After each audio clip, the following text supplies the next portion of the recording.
세상에 앞서 지하철 내에서 성폭행 모면한 그 사건도 충격인데 이 사건도 정말 충격입니다. 김유진 아나운서. 그렇습니다. 실제로 지난해 8월 서울 영등포구의 한 아파트에서 벌어졌던 일인데요. 밤 12시가 넘은 시각에 한 20대 남성이 흉기를 들고 위층에 사는 여성의 집을 찾아옵니다. 그리고는 초인종을 누르면서 문을 두들겼는데요. 이 모습을 여성은 인터폰을 통해서 확인을 하고서 남성에게 돌아가라라고 얘기를 했는데 이 남성 돌아가지 않고 계속 문을 두들겼습니다. 무서워라. 네. 결국 여성의 신고로 출동한 경찰에 의해서 이 남성은 현행범으로 체포가 됐다고 합니다. 아니 얼마나 저 인터폰으로 화면에 떡 비친 남성 봤을 때 얼마나 소스라치게 놀랐을까요? 근데 김복준 의원님, 저 남성은 흉기를 들고 윗집 여성한테 왜 찾아간 거예요, 그러면? 일단 경찰에 신고가 돼서 저 남성은 그 현행범으로 체포가 됐어요, 현장에서. 네. 경찰이 어떤 목적으로 찾아와서 지금 흉기 들고 이러는 겁니까? 네. 얘기하니까 본인 입으로 얘기했어요. 성폭행 목적으로 내가 지금 온 것이다. 세상에. 그러니까 뭐 경찰 입장에서는 당연히 이제 이 남성 그 체포를 했는데 그 이후에 물론 이 남성 말이 바뀌었습니다. 뭐라고요? 나 저 병원 가려고 그랬던 거예요. 아까 성폭행 목적이라는 거 아니고요. 저 병원 가려고 그랬던 거예요. 이렇게 말을 한 겁니다. 허허. 말을 바꾼 거죠. 병원에 가고 싶었다. 황당하긴 한데 알고 봤더니 실제 이 남성이 조현병을 앓고 있기는 하다고 하면 그렇더라도 병원 가려고 윗집 간다 흉기 들고 그게 도대체 말이나 되는 얘기입니까? 그런데 병원에 가고 싶으면 119에 도움을 요청할 것이지 왜 윗집에 갑니까? 그런데 김복준 의원님, 지금 저 사람이 그나마 저 여성이요 문을 안 열었게 망정이 맞습니다. 만약에 문 열었다면 큰일 날 뻔했습니다. 결국 경찰에서는 이 남성의 어떤 고의성을 인정해가지고요. 특수 주거 침입 혐의로 재판에 회부를 한 거예요. 네. 특수 주거 침입이라는 거는 이제 뭐 흉기를 들고 남의 집에 들어가려고 하거나 아니면 이제 다중의 위력을 동반하는 그런 경우에 이제 특수 주거 침입 혐의를 적용하거든요. 네. 그래서 이제 일단 재판에 회부를 했던 것 같습니다. 하하. 자, 결국 이 남성 체포가 됐고 이 사건은 결국 재판까지 가게 됐는데 법정에서 이 남성은 안진영 기자님 뭐라고 진술을 했을까요? 네, 초인종을 누르고 문을 두드린 건 인정을 했습니다.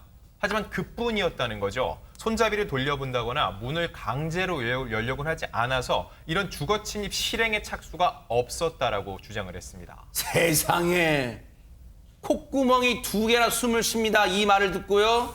이게 입에서 나온다고 다 말입니까? 이런 말을 할 수가 있어요. 변명이라고. 이 말을 들은 재판부의 판단은 뭐였을까요? 양진민 변호사님. 우선 1심 법원 같은 경우에는 이 남성에 대해서 특수주거침입 미수 혐의를 적용을 해서 징역 1년을 선고를 했는데요. 일단은 주거침입이라는 것이 주거의 평온을 깨트리는 행위이기 때문에 현실적인 위험성이 있는지 여부를 판단을 했습니다. 만약에 여성이 현관문을 열어줬다면 남성이 여성의 주거에 침입을 할 수 있었던 상황이고 그리고 중문이 있는데도 이 문을 두드리는 소리가 방 안까지 들릴 정도면 상당한 공포와 정신적인 고통을 입었을 것이기 때문에 그러니까요. 이거는 현실적인 위험성이 있었다라고 판단을 했고 네. 그리고 주거 침입의 대상이 되는 이 주거의 범위도 전용 부분이기 때문에 이 여성의 전용 부분에 대한 사실은 침입 미수가 있었다라고 판단을 해서 유죄 판단을 했습니다. 그런데 김복준 의원님 조금 전에 양지민 변호사님이 말씀 중에 뭐라고 했냐면 1심 재판부는 그랬어요. 그렇다면 혹시 이 재판 항소심까지 갔다는 얘기예요? 예, 항소심에 가가지고 이 판결이 확 뒤집혔어요. 세상에. 이제 항소심에서는 뭐라고 얘기를 했냐면 네. 남성이 여성의 집 초인종을 누르거나 현관문을 노크한 행위는 인정한다는 거예요. 네. 그러나 여성의 집 현관문에 비밀번호를 이렇게 누르거나 그다음에 손잡이를 돌리면서 열려는 그런 시도가 없었기 때문에 이거는 현실적으로 뭐 이거 위험하고 실행에 착수가 있었던 건 아니다. 그래서 이 부분은 무죄다 하면서 원심을 파기하고 이 무죄를 선고를 했는데요. 이게 저는 좀 개인적으로는 좀 이해는 안 가는 부분이에요. 아까 말씀하신 것처럼 이 주거 침입죄라는 거는 주거의 평온을 보장하는 어떤 이 법익입니다. 그건데 그럼 주거의 평온을 유지하기 위한 죄를 만들었다면 반드시 실행의 착수가 있어야 할까요? 이거는 한 번 정도는 따져봐야 될 것 같다는 생각이 좀 그러니까요.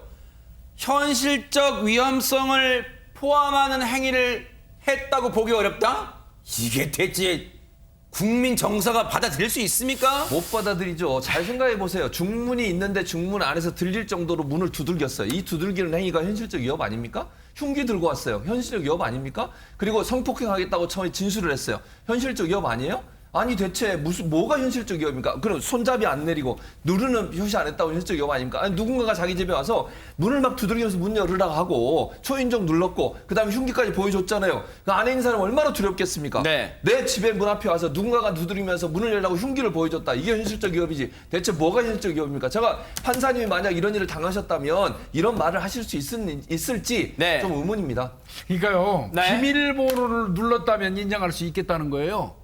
근데 초인종 누르는 건 안 된다는 얘기거든요. 그럼 같이 누른 행위인데 비밀번호를 네. 누르는 것과 초인종 누르는 게 다르게 해석하는 거는 글쎄요. 좀 지나친 그 축소 해석이 아닌가 싶어요. 이 판결을 항소심 판결 접한 네티즌이 이런 말을 했습니다. 결국 또 피해자만 이사를 가겠구나. 확 다가오네요.